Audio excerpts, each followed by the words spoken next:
Hello, everyone out there in the Twitter universe, the YouTube universe, the rest of the universe. Welcome to the Commissioner Evaluation Podcast. This is just me doing what I love to do and talking to some awesome fantasy football minds.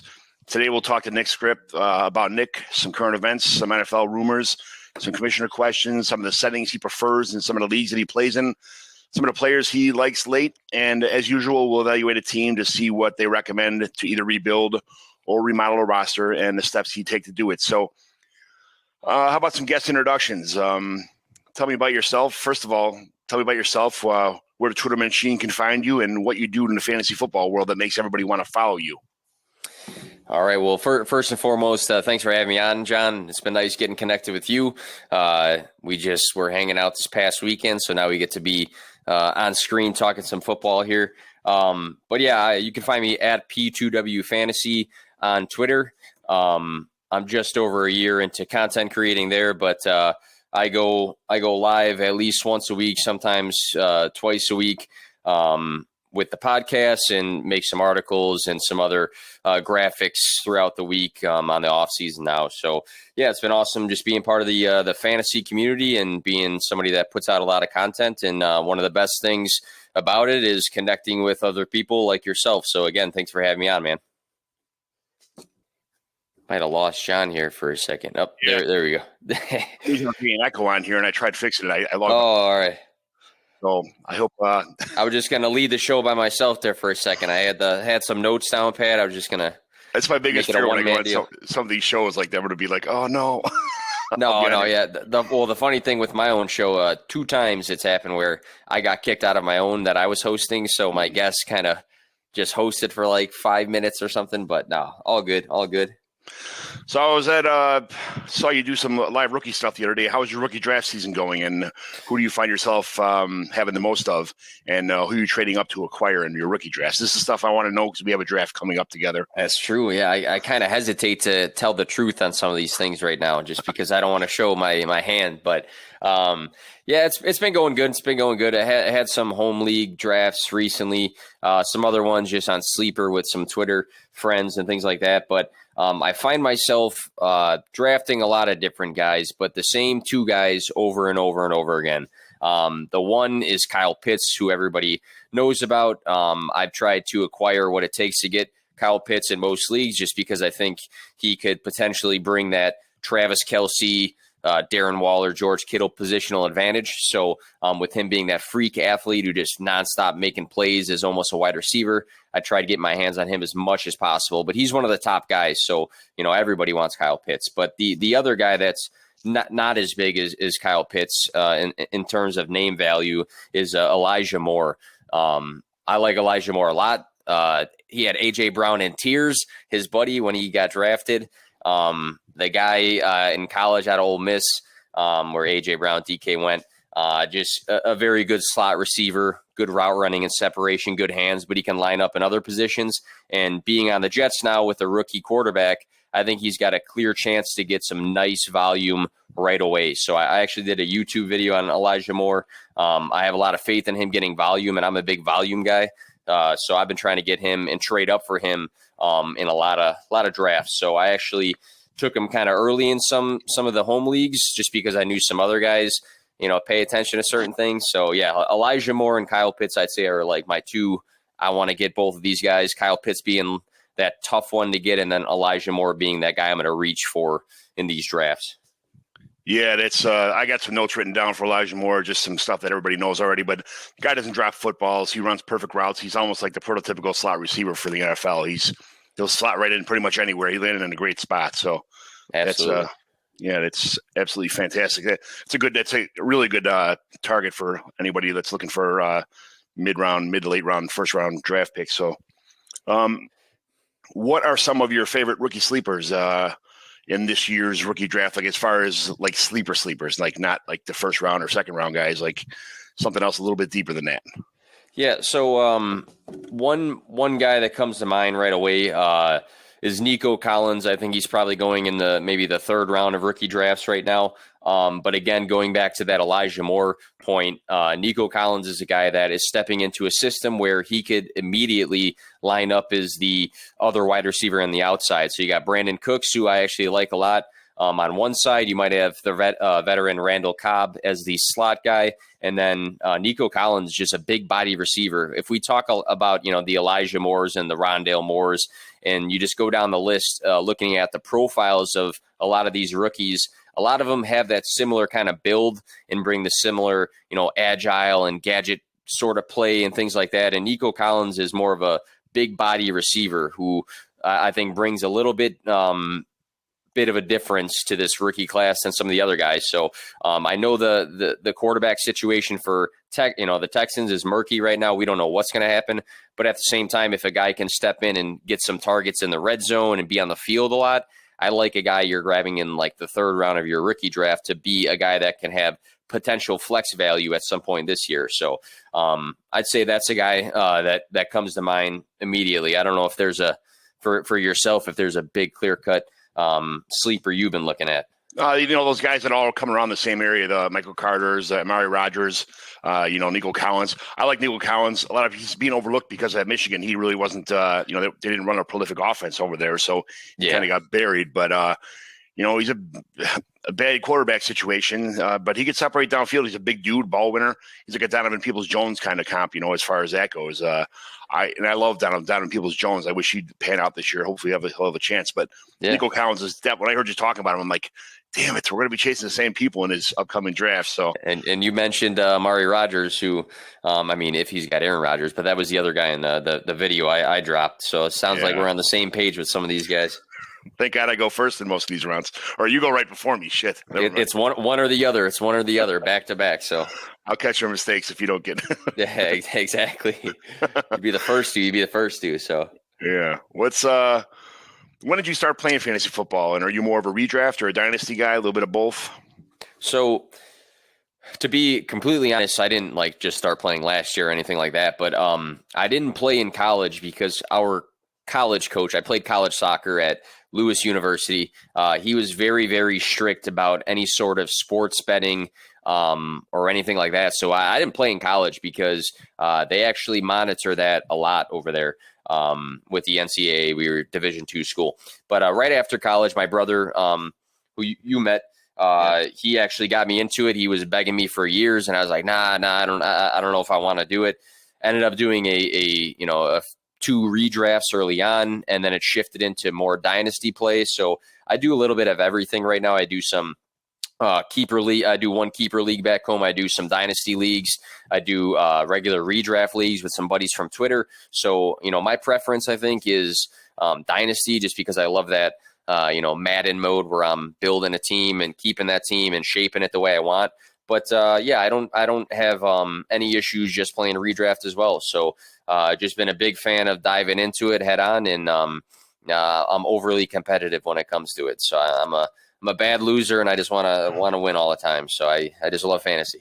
I think this, you can't be a sports person to play at competitive levels, and not join anything and not be competitive. Like I said, when I go to Denny's on Sunday morning after church or something like that, and there's tic-tac-toes on the menu for the kids menu, I'm not letting my daughters ever beat me in that. I don't care when they were 5 years old or 4. It's not like, oh, daddy's little girl, go ahead and win. No, I bury them. It's when mentality. When you go to the ice cream shops and they have the chess boards, I'm still undefeated in chess versus my kids. They were in a chess club. They still play against each other now, but they're never going to win. And when they do win, it's going to be like my son beat me one time, and it was for months. That's all I heard about was how they, somebody beat dad, somebody beat dad in chess. It's we dethroned him. That's it. I still haven't got my. You don't want to hear. You don't want to hear about that either. So yeah, and he's never going to let me down. He doesn't want to play me anymore because he doesn't want to lose his crown next time. So he's retiring as a champ, is what he says. So. Yeah, that's the same way. Even with fantasy, like the home leagues, like it does. If it's basketball or if it's baseball or whatever the case is, I hate hanging out with my friends after they beat me. It's just like that mentality. Like it's all for fun, and we enjoy it. But at the same time, I'm probably like you and just really love competing. This just fills the void that I have from not playing sports anymore. This is my competitive edge. I still have that. Absolutely. Yeah, this is exactly what it is. What's your favorite host site for fantasy football? I got MFL. I got Sleeper, ESPN. I saw you're in a couple different kind of them, and it's just kind of what do you feel the most comfortable navigating through on the host sites now? So I and it's going to be, I get a lot of stick for it all the time, but I actually don't mind ESPN. For Dynasty, it's tough. Even as a commissioner for a league, it is tough for Dynasty. I'd say Sleeper is very good for Dynasty just because you have the pick trading aspect, and the rookie drafts can be right on there. But I like navigating on ESPN, and I actually do a lot of research for certain scoring weeks on ESPN. Will Harris, great guy. But I like both. So a lot of people hate ESPN and they say Sleeper is the end all be all. I enjoy the Dynasty features of Sleeper, but I actually don't mind navigating through ESPN, especially if I want to just take a look at, what did this guy do in week 16 or 14 or 10 last season, things like that. So how about yourself? Oh, there you go. I've been on a little bit longer than you, a little bit older than yourself, but we never really had the internet when I first started playing fantasy football in 1997. So we had to bring a piece of paper to the commissioner's house or call him on the phone. And, when ESPN came out, it was the first site we had. And it was like, oh, nobody knew how to use it. It took a half hour for it to dial up on your dial-up network to even get the screen, and changing your lineups. At halftime would freeze halfway through. You have to shut the whole computer back down. Oh, man. Start up again. It was absolutely terrible. So like when you're sitting in church with like your mom and dad, and it's like, all right, looking at the time, like 9:45 mass, and I want to go out to eat, and it's like, it's going to take me a half hour to call my lineup in on ESPN. Like, I got to get home. Let's go. And if you didn't get your lineup called, then you got a 0 for the week. And if there was no such thing as free agency, if your guy got hurt or if something happened, like a Monday Night Football, if your guy got hurt or you got suspended or something happened, the first play or 3:00 games come, like you don't even know the injury reports now until 2:00 before the 3:00 games. Yep. All of a sudden something pumps up. Those days you just got a 0. There was no such thing as changing lineups, or there was no free agency. There was no nothing. It was just that you got what you got, and okay, you took a loss this week because Emmitt Smith went down, or this guy wasn't playing. Even John Elway wasn't playing that week, so you couldn't play him, or Dan Marino. That's how long I've been in there for. I remember having Dan Marino on my teams. But that was it. You just got a 0. 7:00 games. You're watching. Oh, great! I'm watching my backup quarterback because my guy's out, and I'm getting a 0 this week, and it just rubs it in your face. None of this changed lineup stuff. But just to answer the question, ESPN was what I grew up with. So we probably had ESPN for about 10 or 12 years before. Just a couple years ago, I switched to Sleeper because ESPN just kind of fell behind. They were like the champion of all sports networks and everything, and they just kind of dropped the ball on updating their site. Their Dynasty format's still kind of bad, and I don't understand why they wouldn't be the number with all the money they got and all the resources and everything. Exactly. Why wouldn't they have the best site known to man? That's what I would be asking too. You would think ESPN, worldwide of sports, the number one, sports company in the world. If they don't have a team that's looking at Sleeper and My Fantasy League and saying, hey, we need what's best there, and what's best there, and here's all the money for it. I don't get that either. It's a good point. No, I just figured that everybody has their glitches, everybody has their things. Sleeper is terrible on the home, on the desktop version of it. ESPN is it's good, but it just has limitations. So many limitations of what you could do. The My Fantasy League is great. I don't know if you ever played on My Fantasy League or not, but when you get used to it. It's phenomenal. I mean, you could do tier. I love bonuses. I like games that are 275 to 273. Like I want, after 1 to 10 yards, you get a point. A 30-yard run, you get 2 points. A 50-yard run, you get 4 points. I want points for every time you blow your nose. Every time you tie your shoes. You could do all that stuff on MFL. It's great. I mean, it costs a little bit of money, but it's terrible on a cell phone. Yeah. All the desk people love MFL, and it's great. If I was a desk person or worked in an office all day, I'd want MFL too. But it's ESPN Sleeper just kind of took over, and Sleeper's running with it now. They're making a lot of improvements, even on a desktop version. There's a lot of improvements. I'll give them credit for that too. Mm-hmm. So they're evolving. They're kind of getting hey, this is what we got to do to be number one, to knock off MFL and to knock off ESPN and CBS and Yahoo and all the rest of them. This is what we got to do, and they're doing it. So I give them a lot of credit for that. So, tell me about this Fit Club I see you posting every morning, and you're at the gym. When I'm about entering work or getting off work in the morning, I see you getting up and getting all buff. How does that work, and who's all involved in it with you? I don't know about the buff part, but no, it was cool. So the first guys that I saw do it, I think, was Troy King and then John Helmkamp got involved in it. And then I think there's some other guys that we don't follow each other, so I didn't really see their stuff. But I saw people on Twitter just posting, hey, fantasy football, community people doing different workouts or talking about fitness related things, whether it was food or, diets or being at the gym, changes of lifestyle, things like that. So I thought it was pretty cool. To be honest, for myself, again, being a former college soccer player, going to the gym and working out and all those things have always been a very important piece of my life. But like posting things and then like seeing, other people tag me in it and, saying little things like, hey, I've been motivated to do this, this, and this because I see guys like you and guys like Troy and whoever else, getting after it. I thought that was the coolest thing ever because for me, again, personally, I wasn't really doing anything different. I was just posting it. And, I don't typically post it on Facebook or Snapchat or things like that. But seeing the fact that, I would post it and then people would like comment and then do their own thing and tag me and it was motivating others. I liked it a lot. So I thought it was a cool aspect of the fantasy football community that there was this aspect of being healthier and doing things and doing it as a group where people are excited to share it and, tag people and comment and boost each other. So yeah, again, nothing new for me, but I love the fact that it's been like this spider web of a bunch of people doing stuff. So super cool feature of the community. It was nice to see John Helmkamp and everybody else kind of like jumping in there. And then, like you said, it was other people with the Fit Club, the fantasy community guys would get up. And I haven't worked out in 5 years, but I'm joining a Fit Club now. And I did this. Yeah, Fit it's Club. Cool. Yeah. I always had LA Fitness membership. I had it for a while and for a couple of years anyway. But I go in there and I hit the sauna first and then the pool, run back and forth and then stretch out and then go do a little bit of weights and, maybe hit the treadmill a little bit. But everything's closed. Been closed for like a year now. Yeah. And they just opened up again. No hot tub, no sauna, no stuff like that. And I like to get myself like ready first and then do that. Some people like to go in there and just hit the iron right away, do whatever. I like to go in the pool and swim like 20 laps, run a couple laps back and forth, do karaoke, some stretches, stuff like that. And then I feel good about lifting weights. But some people don't have the time or some people just have their own, like, I got to get in there and get out and get it done. And that's, it's the way it is for some people. I'm a little bit lazier and a little more slothish, I guess. So it's tough though, because when you're young, you don't have anything else to worry about.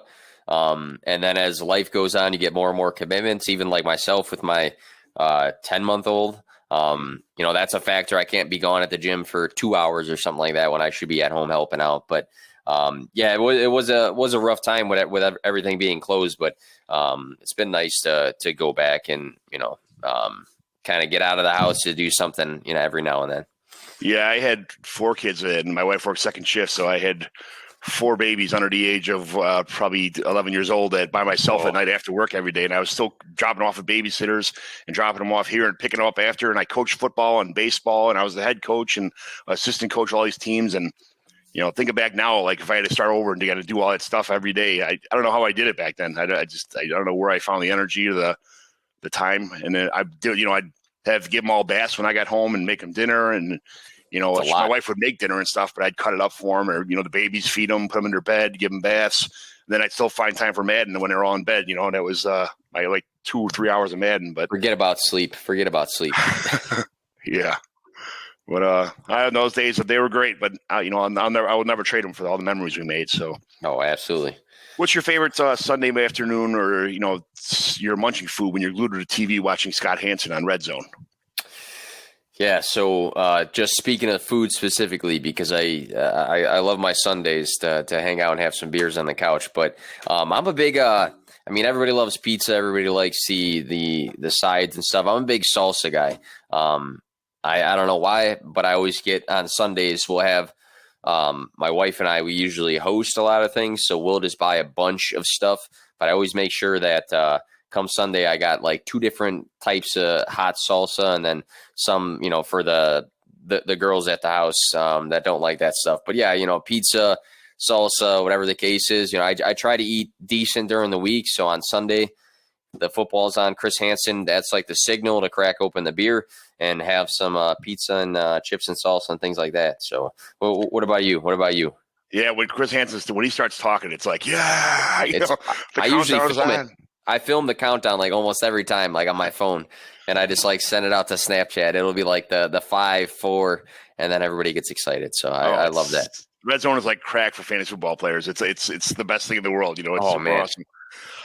We used to go to Jameson's all the time when I first moved out here. I ran the neighborhood league. There was two leagues I ran. I was a commissioner of 2 neighborhood leagues. So we all got together around here. And on a block it was half price appetizers, $8 pizzas, and then like $2 or $1 bottles, on Sunday afternoon all day long. The ladies would just drop us off. And then we get lost all day long when everybody would get hammered, and one by one people would file out. And they just disappear, pull the Irish goodbye, one by one. I'm one of the people. I'd last all day. I'd sit there and drink, all this stuff. And 10:30, 11 o'clock, I'm calling my wife. She's sleeping already. What the hell, So what time did the games end, man? Yeah, it was. Then we go to different bars and stuff. I've gone to a couple other places around here too, but when we're in the garage, just having a couple people over. We'll get pizza sometimes, or we have a garden. Me and my daughter just started this year. So my wife will pick a bunch of tomatoes and peppers and stuff, make some pico de gallo, and, make it all fresh right then and there that morning. So I got to bring some over one of these weeks when you guys have parties. You have to. It's a good day to relax. I know a lot of people in the community, they sit there and say that they have the notepads out and, they're breaking stuff down and getting articles ready. But man, after a full week of doing anything content related, for me personally, I just like doing exactly what you just talked about. I used to do the same thing, go to Anthony's bar in Joliet. We go there a lot, or we pop around to some other places, or just at home and relax. So I think Sunday's like that ultimate, eat whatever you want to do and have a good time and watch football. So yeah, that's I know we never had to worry about that. I guess that's right from the get-go. We always had a situation where we never had to keep score in our fantasy football leagues. We had to wait until Tuesday afternoon when the late Monday night sports edition was, and the Chicago Sun-Times came out Tuesday. We'd go into box scores, tally up all of our scores, because there was no PPR or tight end premium or like that. You just had a touchdown or a field goal or the defensive touchdown. So you go in there and write down all the stuff, and you turn it into your commissioner, and you found out Thursday if you won or not. That was kind of how it was.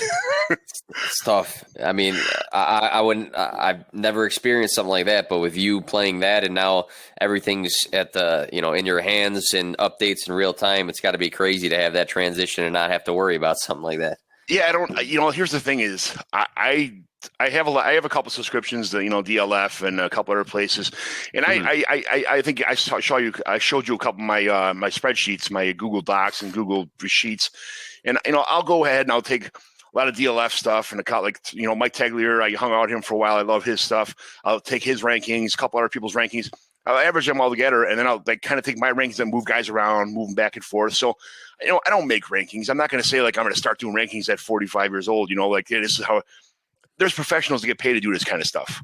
They're way more accurate than I'm ever going to be. So I just take the guys who I trust the most, put all our stuff together, and then when it's all said and done, I'll move a couple guys up 3 or 4 spots or 5 or 6 spots, or if I know, I'll highlight them, where they're at in the rankings. And I trend the top 250 every month. I think DLF's got like 350 people now. So I'll trend that every month, and I'll say, here's this date. And then since then, he's moved up 14 spots, or he's moved up 17 spots. I'll do that with all top 350. And I'll do it with the quarterbacks, running backs, wide receivers, and tight ends every month. So you can look at those things all you want to, but I'm putting the time in, and I see firsthand who's moving, who's doing whatever, and instead of having to click on a player and see what he's doing and kind of remember that.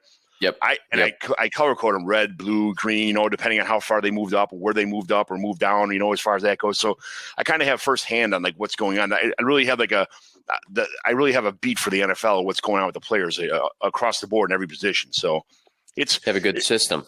It really kind of sucks when you're doing it with tight ends and it's the same 4 guys all the time, and everybody else just like one big jumble thing in the middle. And running backs, it's the same thing. Running backs, I'm noticing more and more. Some people don't have.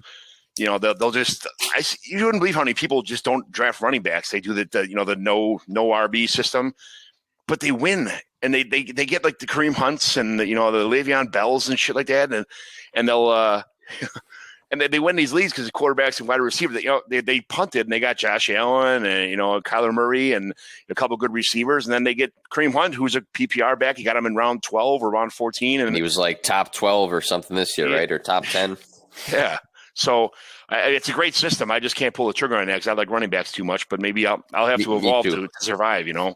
Me too. I don't know if I can change from that because I see some people attempt to do that sort of thing, and they stack the wide receivers, and then their starting running backs are scoring 7 points a week and stuff. I'm the opposite. I'm probably like you said you might be, and I'm a big running back grab 'em guy because I feel like the value's a little bit different than the 100 wide receivers that can do good for fantasy. So.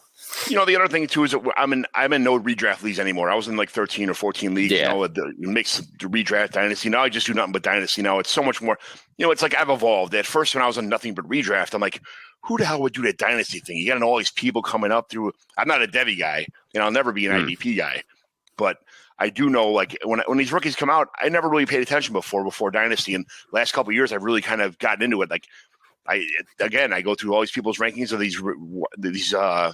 their rookies coming in, and I'll walk around all day, work with my headphones in, just take notes about what everybody's saying about whoever, and I got tons and tons of notes about everybody.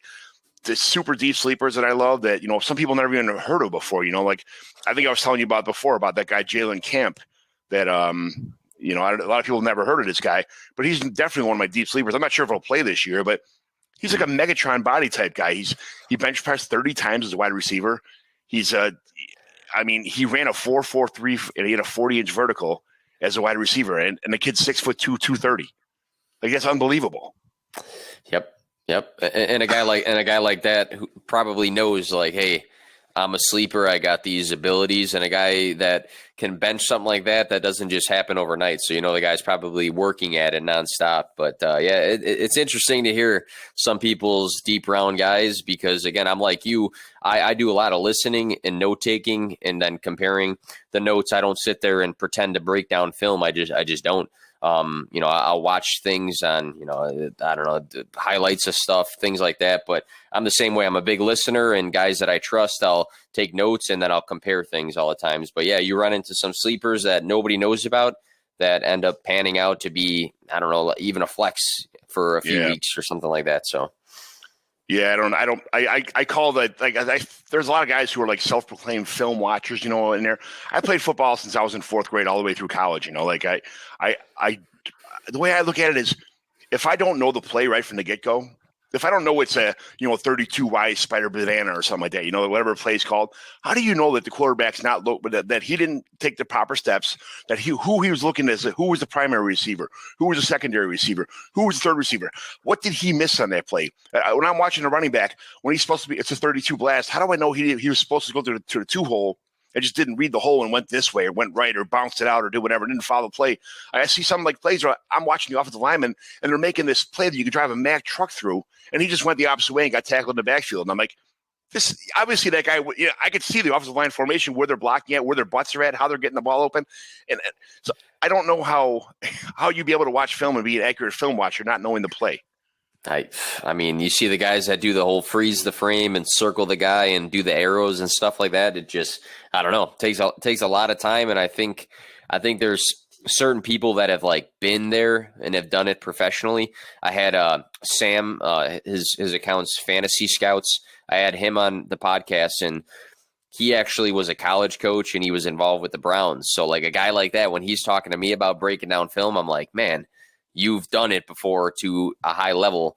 And, I can get that, but other people like to dive in, and I don't think, you have to say you have to have X amount of experience to do it. But it's interesting to see the different types of approaches to breaking down film, because I think it is very, very different from the approach to, like you said, this guy can read what sort of play it was supposed to be versus this guy can see, hey, this guy got tackled and he shouldn't got tackled, Yeah. I mean, anybody can watch the highlights and be like, wow, look how fast he ran, or he broke a tackle 15 yards downfield, or he juked out the safety. Touchdown.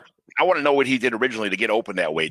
Was the play, was it one of those things where it's Alabama playing like, Chicago Lighthouse for a blind, where they're just killing people and everybody had wide open plays and there was no competition? I want to see the games when it's Alabama, versus Clemson, and the real mistakes happen because it's elite players on both sides of the ball. And one small mistake is enough to break up a play in those kind of games. I'd love to know the play calls on those, and right from the get-go, see, what happens on those plays. But it's just a guessing game for me trying to watch having to watch film and football, throughout high school and college. I kind of know, like, I'm sitting in the back of the room this week because I know we're all going to get screamed at for this game or whatever. You know, I know what to look for, what we're supposed to look for. I just don't know what to look for on NFL films besides highlights. So, what's your favorite hobby now before fantasy football? And is this play to win experience 100% passion for you right now, or just I guess being a dad's a big part of your life too. But what's your favorite hobby before now, and just tell me about what you do for fun. Yeah, so soccer's always been a big part of my life, and it actually hasn't been a hobby coaching because it's been a side job since I've been 16. But I've been coaching club soccer since I've been 16. I'm 29 now, so it's a decent amount of years. Coached college soccer as well. So that's been a big piece of something outside of my household because obviously being a father and a husband are number one above everything. But that's been a big piece. And then I like to just hang out with the family a lot. I told you, and you got to meet some of them, but my parents live from my house like 3 minutes away. My brother lives like 3.5 minutes away. My other brother lives probably 7 minutes away. My wife's family lives pretty close. So, I feel like I have a lot of friends to hang out with, but I like hanging out with the family more than anything. So I'd say coaching soccer has been a big thing. Hanging out with family, and then, getting together for sports and things like that. The P2W, it started off as just a COVID thing. To be honest, I was working from home. My wife came home from work one day, and I told her, I said, hey, I started a fantasy football site and a Twitter page, and she kind of laughed at me, and she's like, oh, I mean, that's cool, I guess. That sort of thing, like, oh, he's getting into something new. And I just did it with the intent of, hey, I like to write. I've always been a writer. I like to write. I wonder if I write about fantasy, if people will read my articles. So that was like my big thing. And gradually, I'm getting some reads. I'm going to get some reads. I'm going to get connected with some other people in the fantasy community. I'm going to have certain guys that are way bigger than me write a paragraph in my article. And I just kept building, and it turned from a hobby to something very serious now. I'm signed a contract to be partnered up with Fantasy Points Media Group. I got that going on. Got a set show every Thursday with Steffi Smalls, and then I'm just nonstop producing stuff. So it's become more of a almost, I'm not going to say a way of life, but a little bit more than a hobby, but not like the end all be all. I'm going to drop my day job and my family to do this. So something in between there. Well, maybe hopefully the day job you could drop, but not the family. No, I can't. Yeah, can't do that. Can't do that. And I definitely can't drop the day job either because I got some bills to pay for. So, yeah, it's great, man. I love to hear this story. I see more and more. Like, I've been following you for a while, and the more and more I watch you, the more and more I see you're putting content out. And I look at your Twitter page, and it's bam, bam, this and the new, little like nice little like stories or nice little questions or nice little, hey, what would you do here? And it's super nice to see that you're, really into this and you're promoting yourself and you're promoting your product and you're doing a great job of doing it. So it's good for you, man. I'm glad you're following your passion. So we got some current events here. We got the NFL schedule came out, and being a Southside Irish kid who's been to a lot of White Sox games, I've already kind of solidified my plans to go watch the White Sox play the Indians September 23rd, 24th, and 25th, and then at Progressive Field. And then I'm going to watch the Bears play the Browns on the 26th at the First Energy Stadium. So we're going to get a back-to-back-to-back-to-backer kind of sports experience for the weekend. We do those a lot. So, we call these back-to-backers when two sports teams play in the same city in the same weekend. I went and saw Tom Petty when he played when he's in Detroit, when the Bears played the Lions the same weekend. When the White Sox played the Tigers and the Blackhawks were in the Stanley Cup kind of stuff. I went to those games. Like, it's we like doing those kind of things, and this is a nice experience this year where it's kind of worked out where there was the same city where two teams are playing. It doesn't happen all the time. So, who do you think's got the easiest schedule, and who's got the murderer's row this year for the NFL schedule? When it came out, who got screwed and who made out like bandits? So I think there's a bunch of teams you can address and say, hey, they got a fairly easy schedule, but then you have to look and say, hey, well, their conference isn't too hard anyways, so is it really an easy schedule? Things like that. Or on the flip side, a team might play a few decent teams that were in the playoffs, but now they're playing A handful of teams that were under 500 in this season. But the Texans stand out as one team that has a difficult schedule, and it comes with a combination of a difficult schedule and a difficult team in themselves. So you look at the state of the Texans right now, and it's not looking too bright. And then you look at the schedule, the Browns, the Bills, the Colts, Rams, Dolphins, Titans. They're playing the Titans and the Colts multiple times. I mean, these are two good teams. The 49ers, they're playing a lot of teams that were above 500 or playoff teams last year that shouldn't really regress too much. So for a team that is in a really bad state right now, I think this is going to be a team that might contest to be a bottom 2 or 3 team in the league unless things really swing up for their quarterback situation and maybe adding a piece or two. But I think the Texans are going to struggle this year just based off the opponents on their schedule.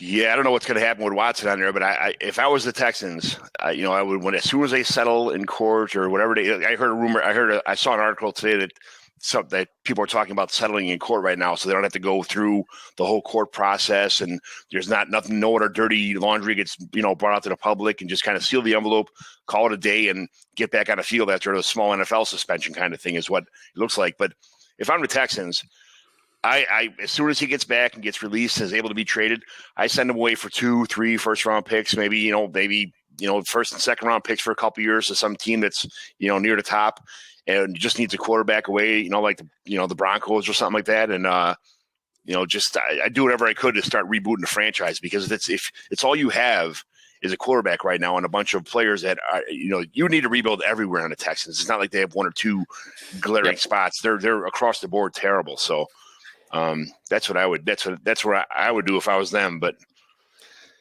that's hard schedule.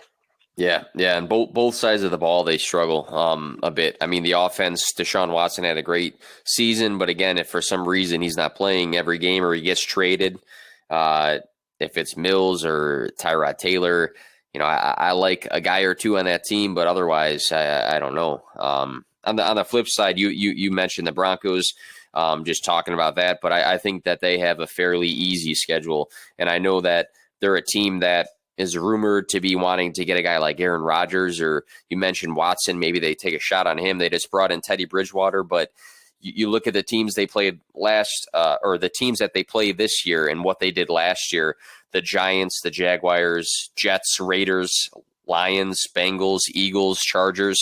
These teams might have gotten better, but I don't think any of these teams have taken massive steps to be big contenders this year. So I think the Broncos schedule allows for plenty of weeks where they should get a W if they can actually be competent on offense and their defense is healthy. Their defense actually has some good pieces, but they were very banged up last season. So I'm not going to say the Broncos are going to be this, dark horse playoff contender, something like that. But again, when we just listed off a bunch of these teams, a lot of these teams were pretty bad last year, might have gotten better, but still shouldn't be too hard on the schedule.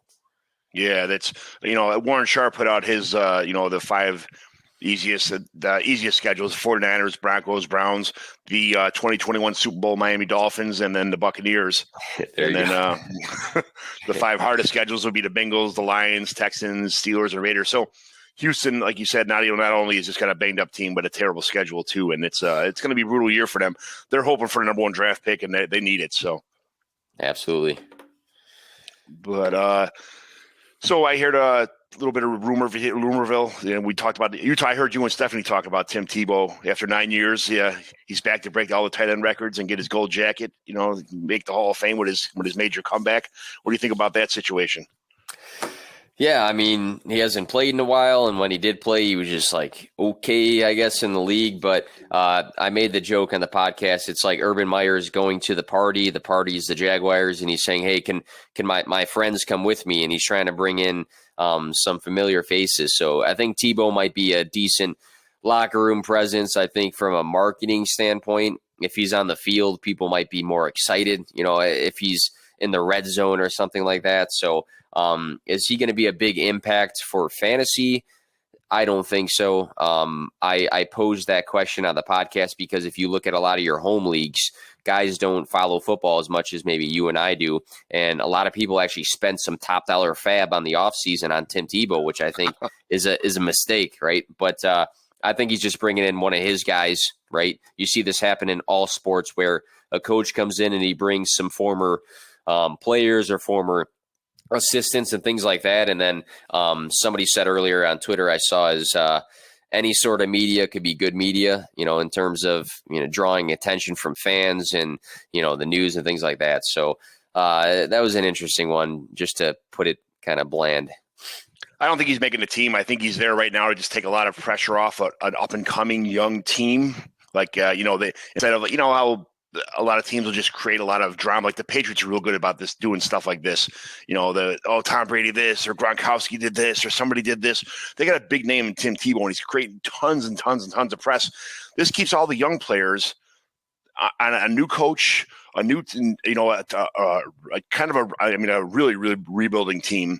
It keeps all the heat off the rest of these guys to answer questions from the media or not. Instead of like, what do you think about the playbook? What do you think about your teammates? What do you think? They're answering questions about Tim Tebow, and they were already told like, hey, here's what you say when somebody asks you about Tim Tebow. Here's your page. Say he's a great teammate. He's a great locker room presence. He's happy. He's fun to be around. There's no pressure at all with these rookies because they're answering easy questions now. And I think that might be it may be just a marketing ploy just to kind of, hey, sell some jerseys. Hey, kind of this is what's going on in our camp, but completely just let the rest of the team just build in the background, like without any kind of disturbances at all. So I think it's a fun plan, but I don't think he's going to make the team. So even if he does, I think he'd be a guy that you might see in just like a red zone area as a decoy or something like that. I mean, he's going to line up out wide, and people are going to say, oh, man, they're going to do something cute with Tebow and do nothing with him. But, it'll be interesting. I don't know. Because their tight end room, he drafted one of his tight ends out of Ohio State, who's not really, a big-time prospect or anything like that. And the other guys on the depth chart are not anybody worth even really talking too much about.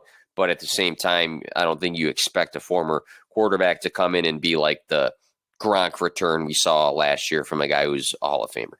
No, not at all. It's not at all. We'll see what happens there. But I was going to ask some questions about Julio or Aaron Rodgers, where are they going? But I think everybody kind of knows those guys. I think they're just staying on their team. I don't think the Falcons are really trying to trade Julio. They as much as they say they are, it's like he's been there the whole time. The money's a situation, but people just find a way to make salary caps work. I don't know how Atlanta's going to do it. They're so far into it, but I don't think Julio's going anywhere, and I don't think Rodgers is in the same situation. They can get a little bit of cap ease after the June 1st year ends or the year starts over again. So, but I don't think he's going anywhere anyway. He just wants he wants a little more money and some respect, and I think they're going to give that to him, make him happy. Maybe bring in some free agent receivers and. They're that close to. They're that close to going to the Super Bowl this year. And if they make him happy and bring in a couple more decent receivers with the team they already have, that's. I think he's not going. He'll be in Green Bay, and they'll be that close to going to the Super Bowl again this year. But I don't think they're going to make it. So, Travis Etienne, is he playing wide receiver, running back in the NFL? I hear he's lined up at wide receiver, not even playing running back. That's again more camp drama. What do you think about that? I think a lot of coach talk's been happening right now. I think when you take a running back in the first round, he's going to be involved. You spent the draft capital on a running back when they had a lot more positional needs that they could have addressed. Etienne, 2019, 37 catches for 432 yards. 2020, 48 catches for 588 yards. So he actually progressed early on. In college, freshman, sophomore year, not really involved in the passing game, but each year he got a little bit better. And he had the guy that he's on the team with now throwing him the ball. So I can see a scenario where he starts the season lining up in different areas on, third down and things like that and gets involved in the passing game, but eventually is a guy that probably takes over this backfield. So I don't think the keys are going to be his for the running game right away. But any sort of rumor that, he's going to end up being a wide receiver, I think is just some coach talk. But he's a guy that got better in college pass catching. So we'll see what the usage is like. again, 48 catches his senior year. If you looked at the last handful of running backs that came out of college, CEH had 55, so he had more. But guys like Swift and Jacobs and Dobbins didn't have that amount of passes caught their senior year or their last year of college. So he can do it, but I think, again, he's going to be used as a running back eventually. 48's a lot of catches for a running back in college. Absolutely. That's tons. ETN, what a far way he's come. I put an article in our show notes here, but he said that how scared he was to catch the ball when he was a freshman and sophomore at Clemson. He was afraid that to turn around and look for it, fearing that when he did catch it, if he turned around, people would wait there to just destroy him when he caught it. So he was so petrified of getting the ball thrown to him. And as the year went on, like you said, the progression, he just becomes such a fluent pass catcher now. And, it's nice to see that the kids can evolve like that, especially a talented player like ETN. I love hearing the stories how someone overcame their fears and turned it into something awesome like that. So, and it's got to be comforting, like working with Trevor Lawrence the last 2 seasons, and now you're right back with him. It's not like we have to draw these questions and say, well, Etienne did it in college, but now he's with a quarterback that doesn't really throw to the running back at all. We can kind of discredit those discrepancies and say, hey, he's in the same sort of, maybe not the same team, but with the same sort of guy that can do what, they've been doing. So, yeah, that team has got an awesome depth already. I mean, they're building so fast and they're making the right decisions. Now, everybody says, why would you take a running back in the first round? Like you said, the continuity, first of all, to walk in with that kind of continuity where your quarterback and your running back trust each other so much. Yeah, you can't replace that. There could be a camp or a year or two it goes through, but to know exactly where he's going to be on all his out routes or on his wheel routes, on his little screen passes, where his footsteps are going to be at, how he blocks, what he knows of the blitz pickups already. He knows where to pick up guys. He knows already what's going on in Trevor Lawrence's head, and that's irreplaceable. Yeah, and I think it's been more common lately that organizations are looking to make their franchise quarterbacks happy with the decisions they make in the draft. You had Patrick Mahomes voicing that he wanted CEH. They went and got CEH. Joe Burrow wanted Jamar Chase. They went and got Jamar Chase. And then Trevor Lawrence, he was with Etienne his whole career or whatever the case is, so they went and got him. So it's interesting to see that these organizations are looking to please and make their franchise quarterbacks happy and put them in situations where they're comfortable to succeed. Yeah, I was so pissed. The Dolphins were, I was waiting for Jamar Chase to go to Miami, and I'm like, these Bengals, they were supposed to take, the tackle, Penny Sewell. Yeah. And I'm like, oh, no, what are you doing? I mean, we ended up with a pretty good receiver, but it's not exactly who I wanted, but it is what it is. They got a good, they got a receiver that covers the middle of the field. I feel like that's going to be bad for Mike Gesicki, but we'll see what happens. That's why they play the games. What is Zach Moss? What week does Zach Moss take over the RB1 spot and on his way to his 2,000-yard season this year? When do you think that's going to happen? Man, that's a 2-part question right there. This past season, if you look at him and Singletary, so some people will put the greater than sign on Moss or Singletary, and they go back and forth about that. But neither guy was very consistent this past season. But I will say Zach Moss was the guy that can score touchdowns. This past season, I think he had 5 total touchdowns to Singletary's 2.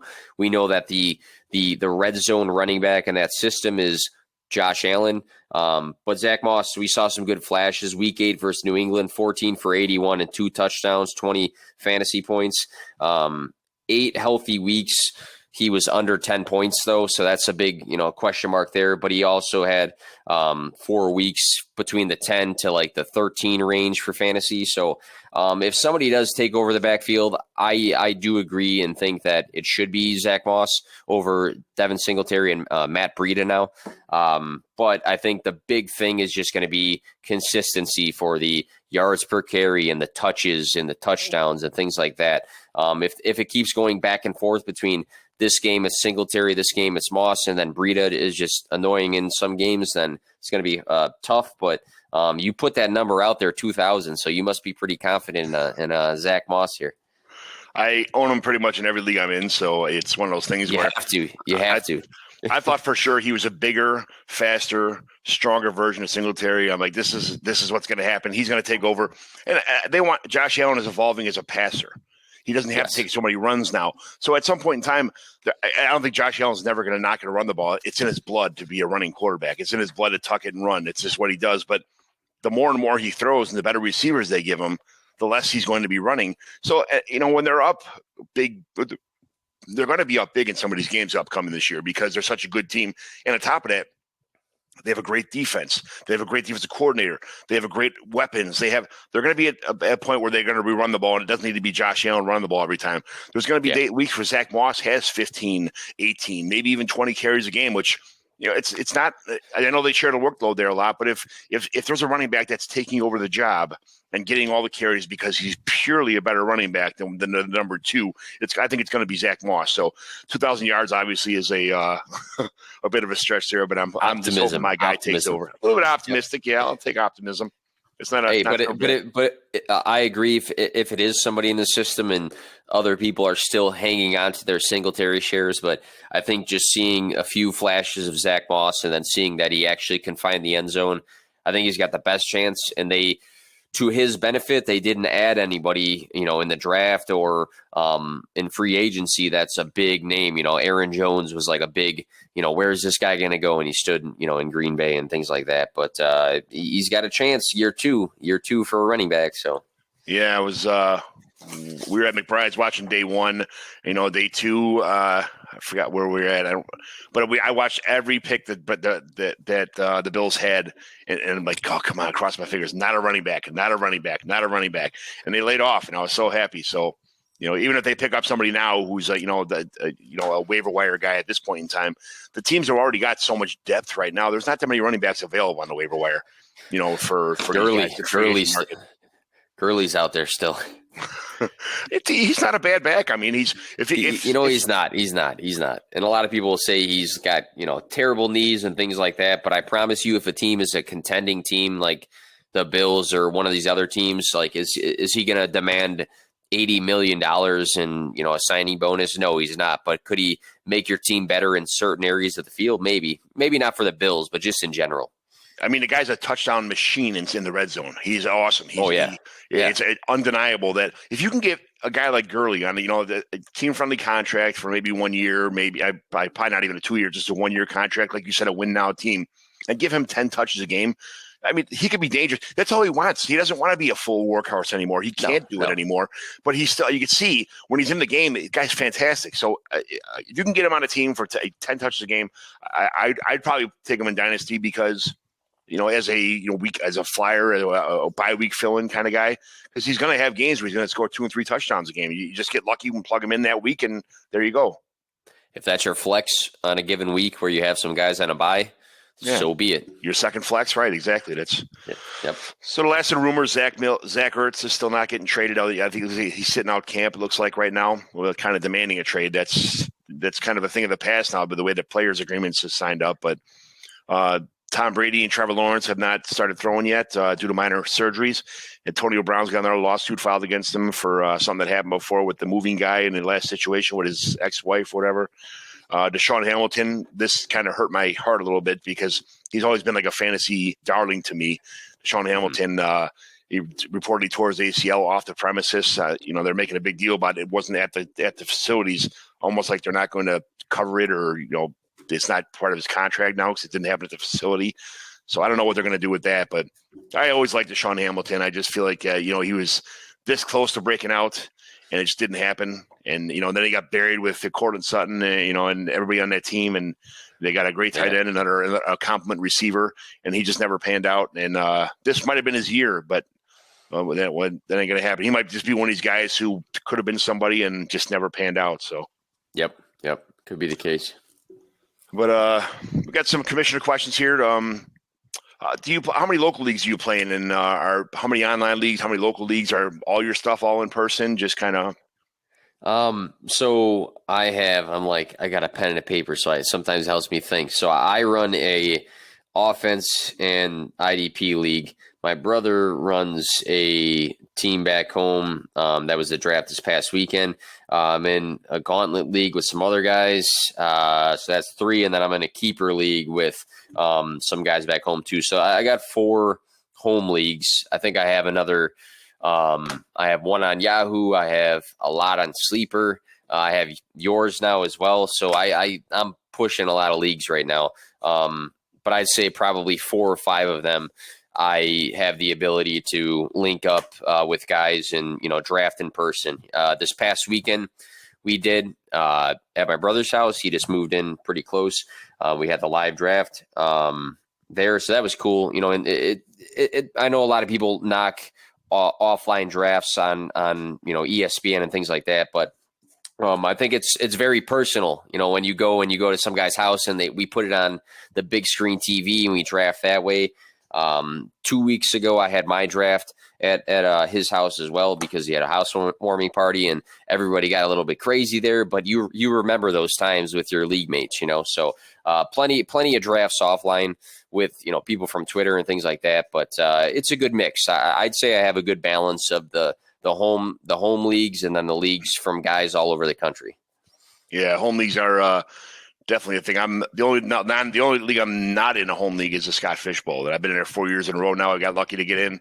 I saw you got the invite the same day I did, so that was pretty nice. First time for me, so I'm a rookie for that. It's excited, super nice. You get used to a big. You're going to get if you're number 4, you're going to get you're going to be added to these groups of number 4 draft where everybody talks about who they should draft at number 4 in every round. And then you'll be added to the Scott Fish Bowl one, and there's all of a sudden you're going to have 5 new chat groups with 100,000 people in there, all trying to it gets going to get wild, but it's super fun. Enjoy it while it lasts because it's over before you know it, and then it's try to get in next year. Yeah. I did try last year, but I was at the tail end trying to get in way too late. Knew nothing about it, to be honest. I didn't know much about it at all. So I'm excited about it. I think it's obviously for a great cause, and you can have some good competition in your leagues. You got celebrities, you have some analysts, and you have fans. So it's awesome.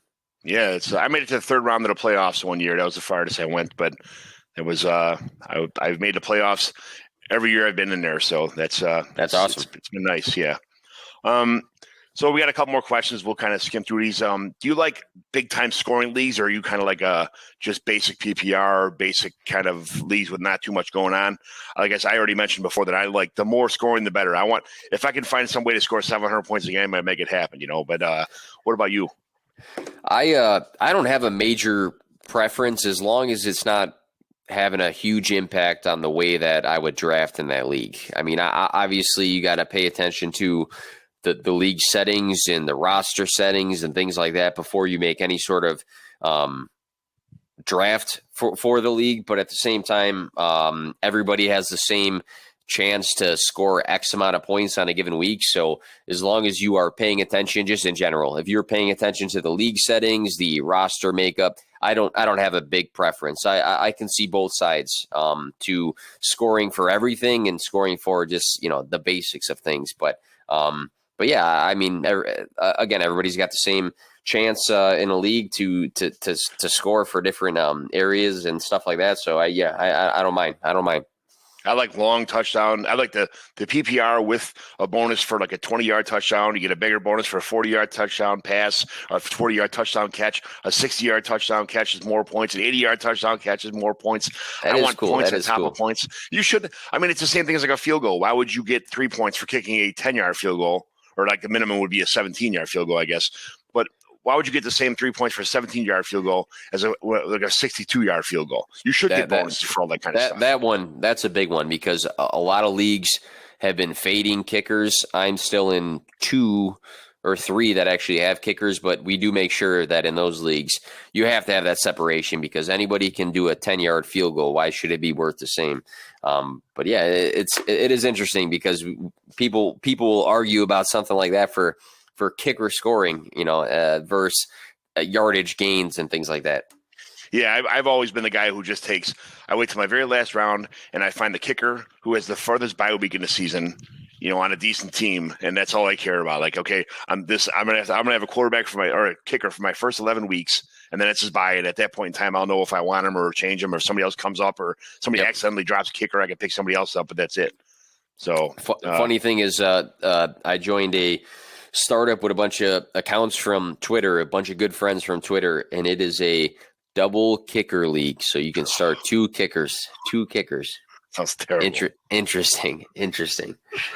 What's your thoughts on the schedule for leagues with divisions this year? Like I've always been in leagues with divisions. A lot of people make fun of them. They just go by points or just by, some other scenarios. But we have 4 divisions in the league you're going to be in with me. There's 4 divisions with 3 teams in each division.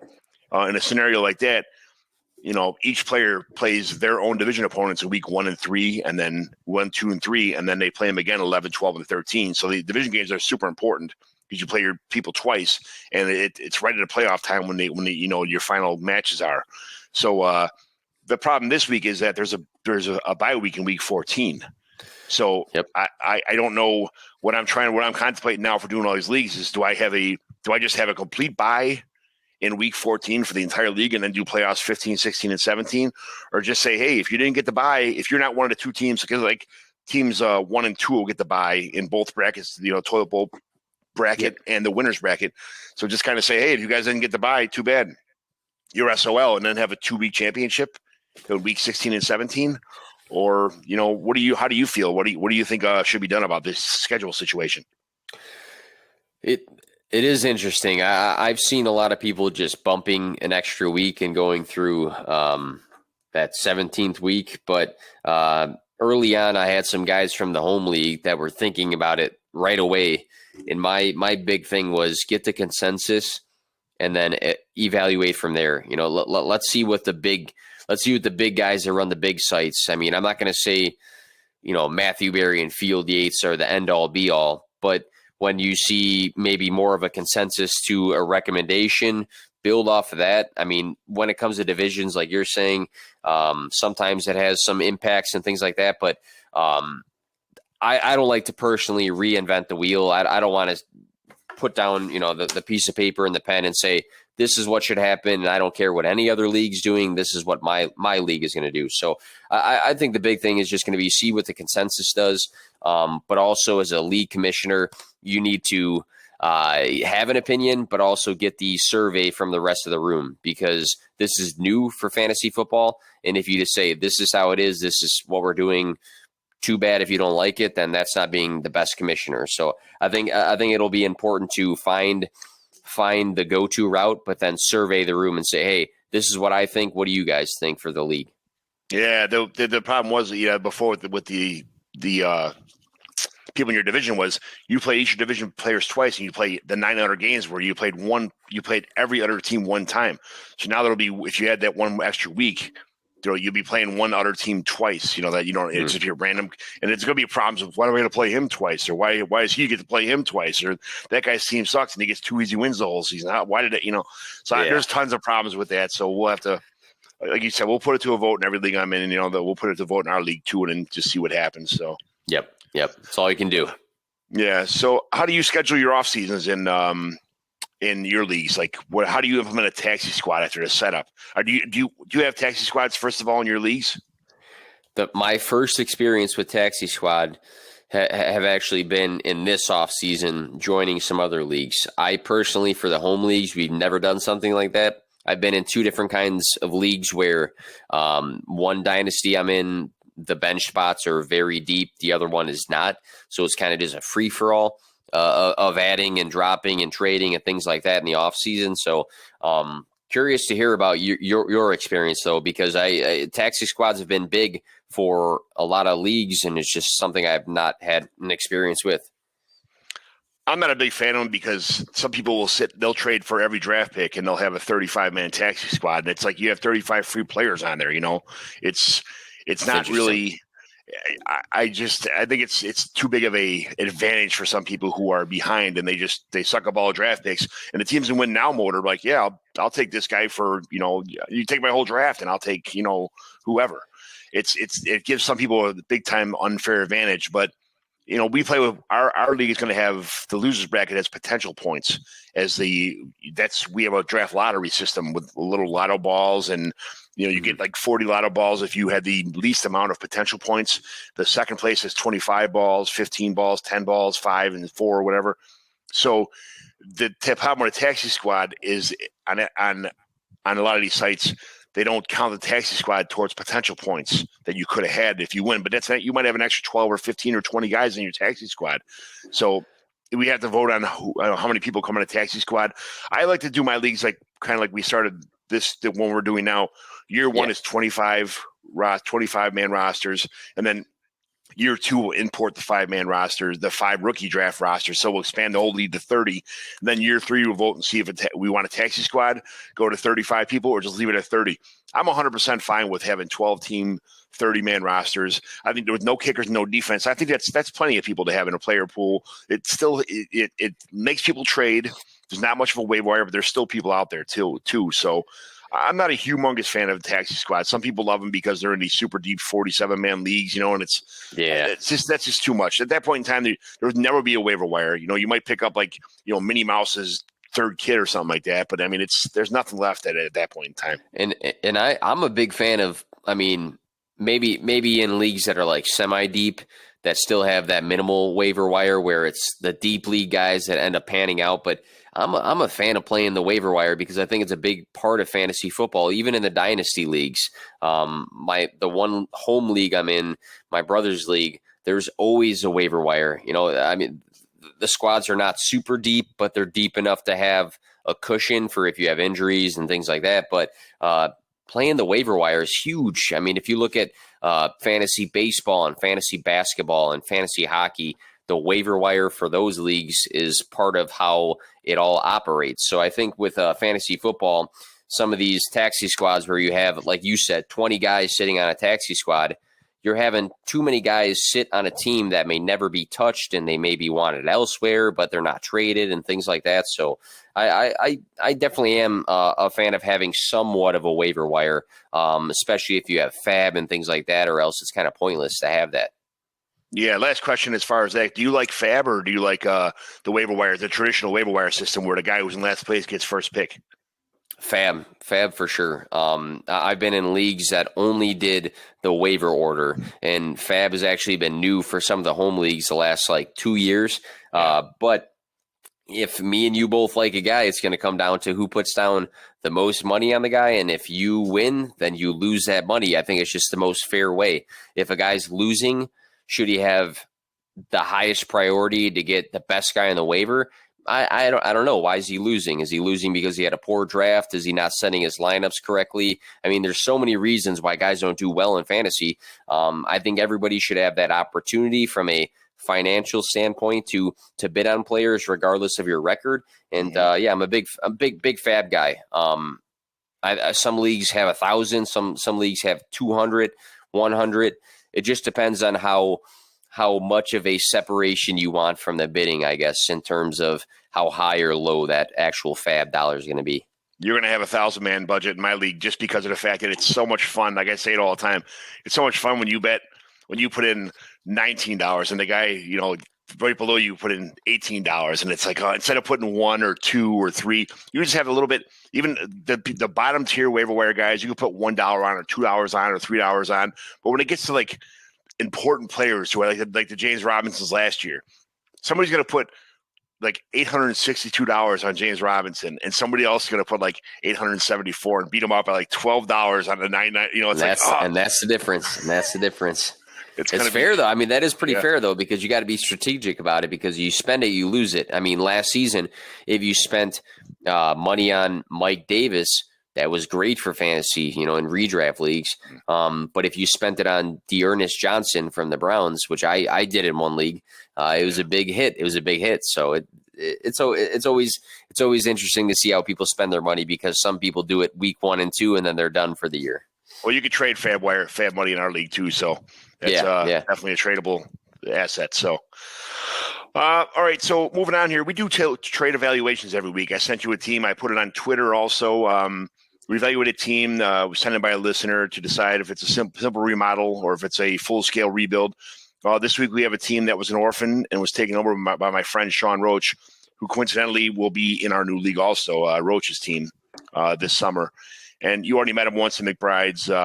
We had our draft position lottery where I nailed the 101 pick, which is I plan on taking a match Patrick Mahomes. Shocker. Are you sure about that? And I mean, there's a guy with a 102 who I'm trying to trade for. I see this crazy trade come through, but it's a little bit more to ask for a 2, 3, and 4 for the number 102. Or that number. Yeah. So I'm just kind of thinking that is there anything you want to throw out there now to maybe sell that 102? Man, I think both of us probably are in the same boat of liking the deal, but it's so hard in a dynasty startup when you're dealing with the guy right next to you at 101 and 102 because it's pretty predictable who's going to go where. And then, if you give up too much or if I give up too much, it's probably going to mess our whole draft because we're right next to each other. If I do have Patrick Mahomes and Josh Allen at 101 and 102, and I'm like, yes, and then I see you at the second pick getting, you're gonna take, I don't know who would do it at that point in time. You'd probably take.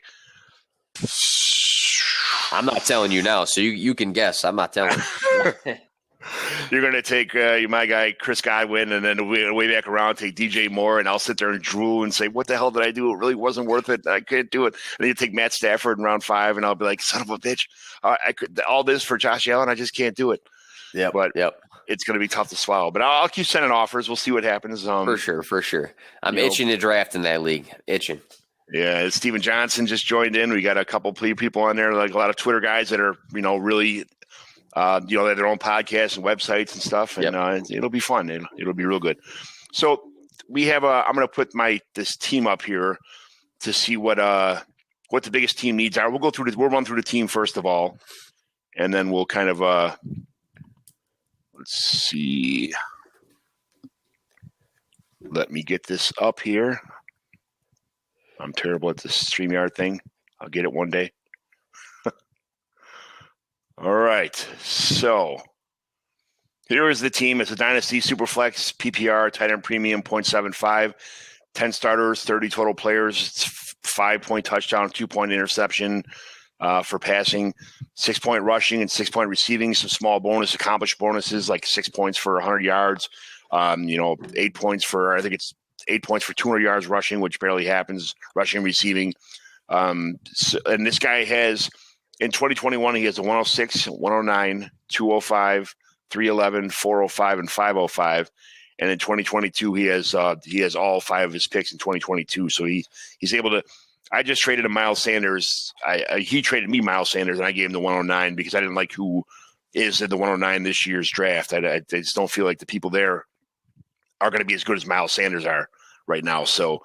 I don't know if that seemed fair to me. Some people mock me for it. Some people love it. Some people love Miles Sanders. Some people hate him. But at 109, I think it was worth it. So it was 109 and 311 I traded. So he's got that.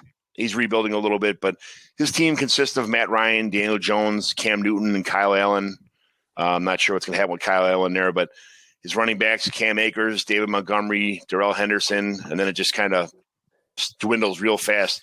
Alexander Madison, James White, Josh Kelly. I got James White again on there. Matt Breida, Malcolm Brown, Jamal Williams, Boston Scott, Wayne Gallman, Mike Boone, Deion Lewis, Darrell Williams. Short receiver list: Juju, Cooper Kupp, Denzel Mims, Brandon Cooks, Christian Kirk, who I love, but it seems like they don't love him where he's at, in Arizona. Tyler Johnson, up and coming guy, but kind of buried in the depth chart.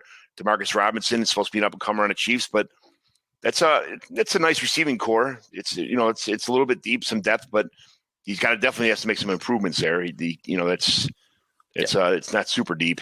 And he's got Robert Tonyan, Austin Hooper, Tyler Higbee, and Gerald Everett. Again, that's a nice for a tight end premium league. It's a nice start, but he's got to add probably maybe one or two, maybe one real good piece there. But I don't know, where do you start like rebuilding? What would you tell this guy? Like, hey, well, your first move should be this, your second move should be that, or you're fine right there. Like just, nail a couple draft picks, or what are your recommendations so far, right, for this team where it's at?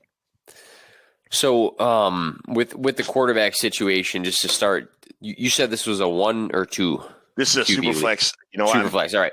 So right away, I mean, Matt Ryan, I think, is set up nice this year to be successful just with that receiving core.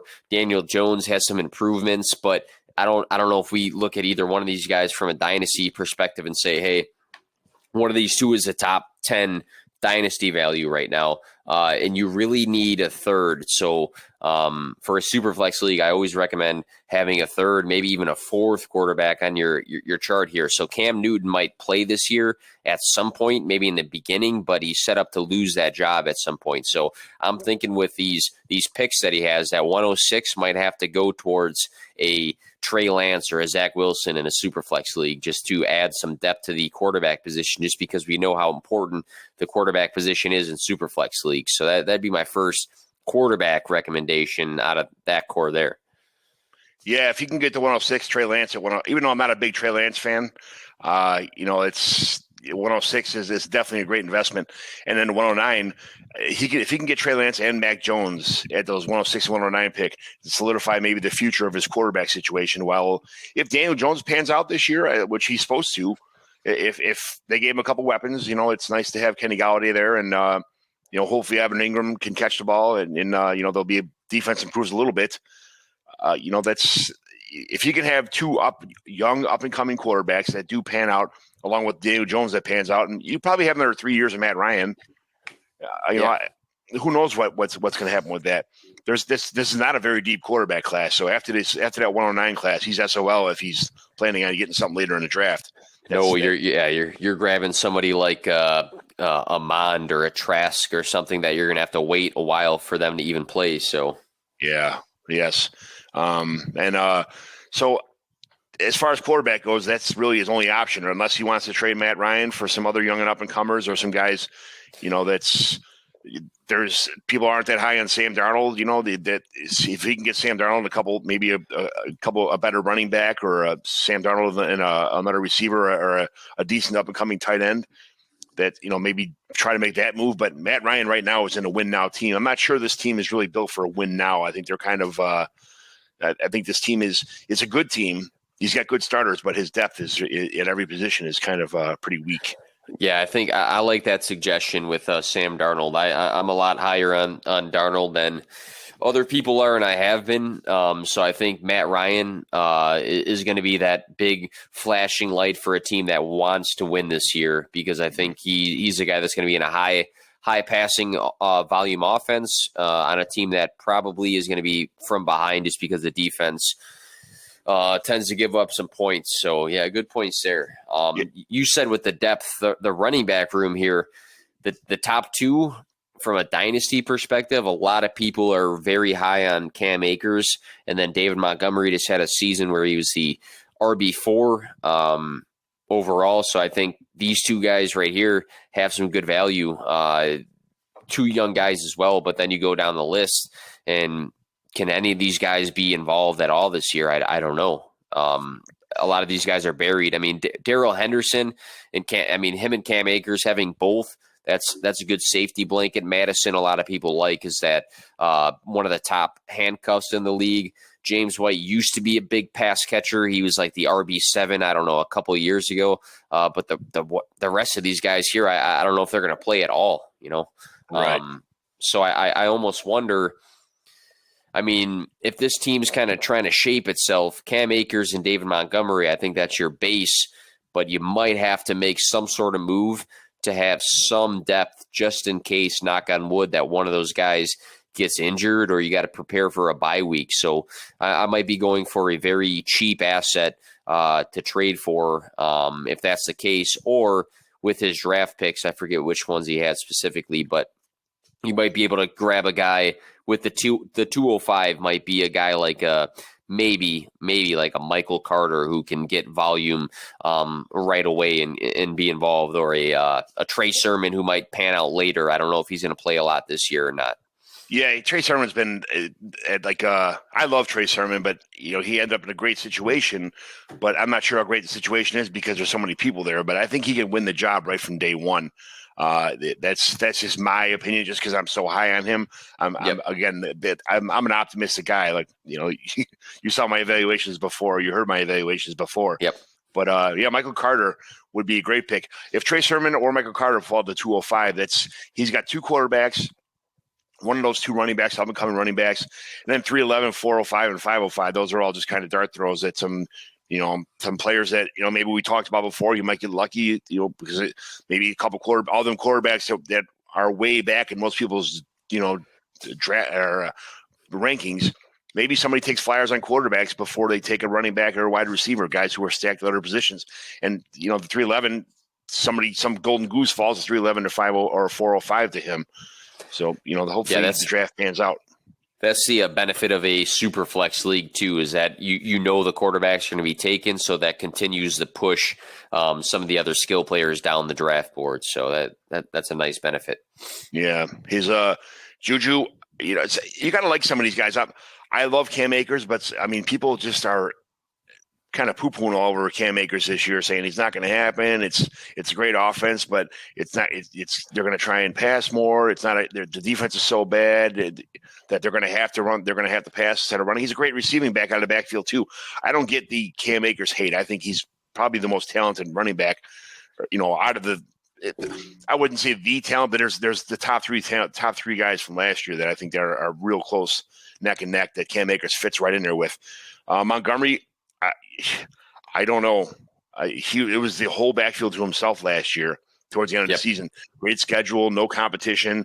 Cordell Patterson was the only other running back in the backfield at the end of the year. So he was getting all the receptions, all the everything.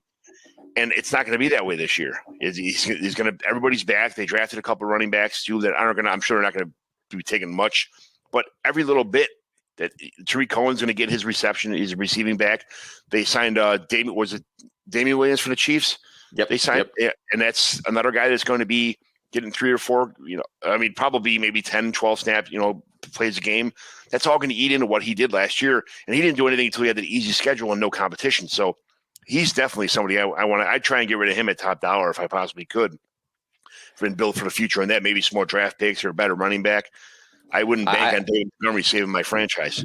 Yeah, I don't hate that idea either, because if you think about it, again, he finished as a top 10 running back this past season, but you have to keep in mind that CMC was out for most of the year. Saquon Barkley was out for most of the year. Nick Chubb had a couple weeks out. Austin Eckler was banged up this year. And then you add guys like Najee Harris, into the mix now. And I don't know if he's going to finish as high as he did this season, maybe ever again. So if you need depth, maybe you can do a 2-for-1 here.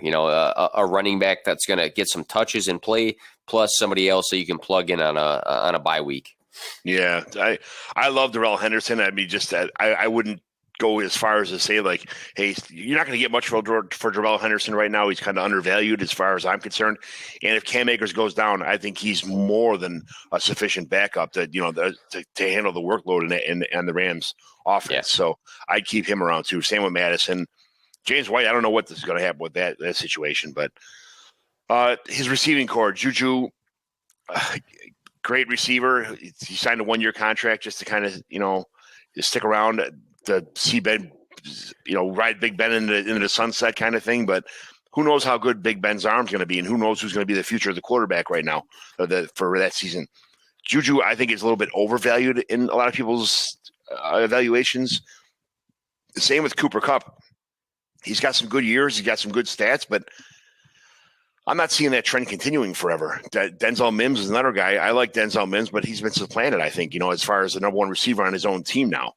Brandon Cooks on the Texans, who knows going to be throwing the ball this year to on that team. I don't think it's going to be at all, Watson. So who knows what's going to – it's a lot of question marks at receiver here. Even though they're good players, for name value, I don't think fantasy value is exactly what he has here. Yeah, it's like you just said, it's a lot of question marks. Juju, is he the wide receiver 1, the 2, or the 3 on the team? Will the team pass the ball as much as they did this past season, or will they implement a running back now that they have one? That's a big question. Is he talented? Absolutely. Cooper Kupp, a lot of people like. I'm not super high in Cooper Kupp. I'm a big Robert Woods guy. I think Cooper Kupp has a lot of good games, but also a lot of bad games too. So I hate to juggle that back and forth. Denzel Mims, you got Corey Davis, you got Elijah Moore now. Guys that can make plays in the system. Again, where's the volume going to go? I don't know. Brandon Cooks I'd keep because I think his trade value is very low right now, but he's a guy that has been a top 10 to 15 wide receiver consistently throughout his career on different teams. So I know the quarterback situation is kind of murky right now, but he is the wide receiver 1 on that team, and I don't think it's close. So I'd hang on to him because he had a lot of good weeks last year, obviously with Deshaun Watson, but he's a guy that can ball out. He has great receiving yards every single year. So that's a guy to hang on to, just because if you try to trade Cooks, you're not going to get anything for him right now. Right. But I definitely think that this team, if they want to compete, I think they got to figure out a way to get like one guy that week to week is going to be a consistent scorer, because right now I see a lot of guys that can have big weeks but also can have a lot of bad weeks as well, and it's not best ball. So I think they got to find a way to get one guy that on a weekly basis, he's going to score somewhere between 15 and 25 points, and I don't know if they have that consistency right here. Yeah. This is a tough team, and this isn't a team he drafted. It's, he took over an orphan for somebody that, had to leave, or, it's one of those deal situations. So he's generous enough to take over this team, and he's got a lot of work to do here. Robert Tunyon's not a bad option at tight end. Austin Hooper's not a bad option at tight end, but I'm not sure the Browns are going to keep Austin Hooper around after another year or so. They've kind of they may have found their future in some of the other tight ends they drafted or already have. They don't want to. Nobody wants to spend big money on a tight end, so that's especially when tight ends are almost a dime a dozen in this league now. There's only a handful of ones, and that's not really their offense going through the tight end. So they have plenty of better options already around him. Yep.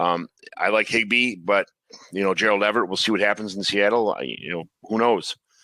But I mean, that's not the best. Rebuilding a tight end, I don't think is the number one priority here. I think his situation is dire when only having 2 quarterbacks. That's probably the number one rebuild. Running backs, I think the last place you build on running backs, because they have a shelf life of 2 or 3 years, and by the time you built everything up around them, the running back you already just traded for might be already past his prime, or you saw how fast guys die off in the NFL at the running back position. So I go after quarterback first, try and find some receivers second. I'm okay with Tanyan, still 26 years old. He's a pretty good wide. He's a really good tight end, especially if Rodgers sticks around for a couple of years. Yep. And then I let these guys. Cam Akers is a great building block if you're going to have you start your running back. You got a 21-year-old Cam Akers. He's got 2 or 3 years at least. I'm thinking as the running back RB1 for the Rams, but you're going to have to rebuild. But you could take time on that. So if this is your strategy, where would you start? Where would you end rebuilding this team or remodeling this team? Just to touch briefly on the tight ends, I think all of those guys, if you can just scroll down real quick. So so Tunyon this past season, he was a top, 7 tight end. Austin Hooper had a great year with the Falcons. I don't know if he's going to be involved in the long-term plan, like you said, because of Harrison Bryant. Tyler Higbee was great at the end of not this past season, the year before. And then Gerald Everett is a guy that's a sleeper. So if one of these guys pans out, I think you're fine. I don't think every team needs to shoot for Travis Kelce or George Kittle or Darren Waller. I think if one of these guys ends up as a top 7, 8 tight end, then you're fine in that department. He has depth there as well. And then if you can scroll up really quick too to the picks, I think we said 1-6, go for that other quarterback. Matt Ryan, maybe we can trade Matt Ryan for a younger quarterback to have long-term with a contender and get the most capital out of that. And then with the 1-9, I think that's going to be an interesting pick, because I think that you might be able to get a guy that can provide you some better depth either at the running back, or I don't know about the wide receiver position, who's going to be there at 1-9. I think, like we said before, there's a lot of decent guys at wide receiver, but if we can either trade, maybe we can even trade this 1-9 pick for a better wide receiver option. I'm not entirely sure there, but good foundation on this team. So, you and I are talking a lot about how it can improve. I think down the list, he has a good foundation at, quarterbacks. It's not terrible. It needs improving, but running backs, good foundation. Tight ends, fine. But each round, I think I'd have a goal each round. All right. So round 1, 1-6, I'm going to get one of those top quarterbacks. 1-9, I'm going to address the best position for either running back or wide receiver. 2-5, I'm going to go after wide receiver for some more depth, and then maybe 311, I'll go after this person. So I would have a goal each round on what to do. And if guys are in this draft not falling the way that helps this team, I might trade one of those picks, because we all know that rookie drafts, they get kind of crazy on draft day for guys actually wanting those picks. Yeah, that's I think in these rookie drafts, you have to go over, like, you got to start looking later on to running backs with your later picks. I think you just got to take chances on, running back players, Jamar Jefferson's, I don't know, who else is out there? Jared Patterson's, just some guys that, Kenny Inagwe from the Vikings, guys are great special teams players, Kylan Hill, Elijah Mitchell. You just kind of Chris Evans, guys like that went to the Bengals. Who knows what happened? Joe Mixon's been injury prone. Chris Evans is a stud. I mean, the guy's 5'11", 215. That guy's, and he runs. He's a great athlete. I would go after those later picks. I'd be definitely targeting some of the guys like Chris Evans and Elijah Mitchell and stuff like that to add, instead of wide receivers usually don't pan out when they're drafted that late. Quarterbacks, if you get a quarterback that late, he's definitely sitting for a while. So. Yes. Yep. I would try and get quarterbacks and wide receivers. Like you said, the tight end's in a good place right now. Go quarterbacks, wide receivers at all my first, second, and third round picks, and then take some flyers on deep running backs later in the draft. Either that, or you can trade for one of those guys that costs like nothing right now. That might be your fill-in. A guy like I don't know, maybe a guy like J.D. McKissick or something like that, where he can step in and get have some PPR value. Those are the things you got to do on draft day when people are drooling at the picks, when they had their he still fell to 311, he still fell. Man. And then just say, okay, you give me three. If you can get away with that 405 for getting a McKissick or something like that, because somebody's drooling over some guy that fell, you pull won. the trigger. Yes, absolutely, for sure. So, yeah, but well, I kept you here long enough, man. I was supposed to be an hour show, and I usually run over. All good. So. Thanks for joining me on my fun little hobby called the Commissioner Evaluation Podcast. I try to put it together every other week, anyway. Now that not that any of the 4 people on Twitter who actually interact with me wouldn't already know you, but please tell everybody on Twitter where they could find you and where they can harass you at and what you do again. All right. Well, you can find me at P2W Fantasy on Twitter. That's where all the content comes out. Live every Thursday with Steffi Smalls on our show Script Two Ships, and usually live on Tuesdays, either with another host or on my own show as well. And then just look out for any sort of random football, baseball, basketball, whatever the case is, content that I produce at work when I'm not supposed to be doing those things. So thank you again for having me on the show. We probably could have talked for another hour, but I'd get in some trouble. So I appreciate you having me on and talking some football here. I know you have to get up at like 4 a.m. to go work out, which I don't have that problem. I have work tomorrow. It's true. So. But once again, thanks for coming on. And here's a little Irish blessing for the way out. We did shots at your house or your brother's house on Saturday with the same thing, but may your home always be too small for all of your friends. That's kind of my favorite toast. So thank you for coming on, and away we go.